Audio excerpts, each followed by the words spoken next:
सम्भाषणसन्देशसंस्कृतमासपत्रिकायां प्रकाशितानां बालकथानां ध्वनिप्रसारणम् इदं बालमोदिनी इति। सुबेदारः मल्हाररावहोल्करः मालवादेशस्य नृपतिः। गौतमबायी नाम्नी पट्टमहिषी तस्य परमप्रिया। तयोः एकमात्रं तनयः खण्डेरावहोल्करः। एकदा होल्करपरिवारः चौण्डी नामके ग्रामे प्रवासरतः आसीत्। तदा तत्र कस्यचन देवालयस्य शङ्कुस्थापनासमारोहार्थं राज्ञी गौतमबायी समाहूता। राज्ञी अपि ससन्तोषम् आह्वानम् अङ्गीकृतवती। समारोहदिवसः समायातः। सहस्राधिकाः तत्र सम्मिलिताः। राज्ञा मल्हाररावेण बन्धुभिः च साकं तत्र शुभे समये समुपस्थिता।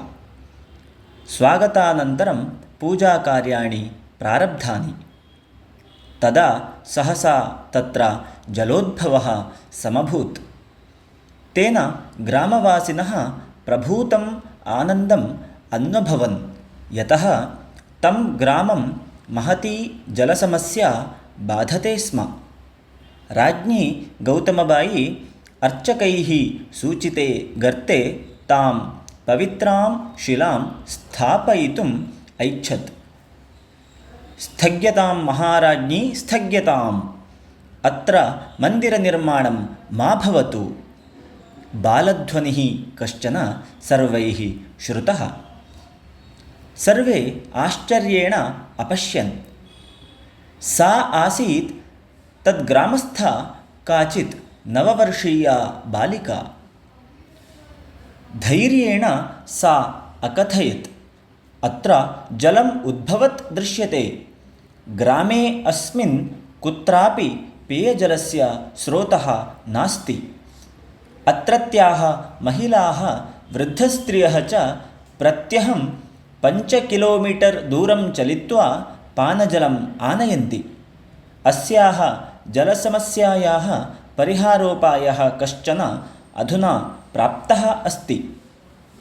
अतः अत्र कूपं पुष्करिणीं वा निर्मास्यामः। मन्दिरं तु अन्यत्रापि निर्मातुं शक्यं, किन्तु जलस्रोतः तु सर्वत्र नैव प्राप्यते इति। बालिकायाः कथनम् औचित्यपूर्णम् आसीत्। कञ्चित् कालं मौनम् आवृतं तत्र। तदनन्तरं तत्स्थले पुष्करिणीं निर्मातुं मल्हाररावः भटान् आदिशत्। तस्याः बालिकायाः धैर्यं प्रजानुरागं च दृष्ट्वा सः तां स्वस्नुषां कृतवान्। भाविने काले सा एव मालवादेशं महोन्नतं स्थानं नीतवती प्रातस्मरणीया राज्ञी अहल्याबाई होल्करः।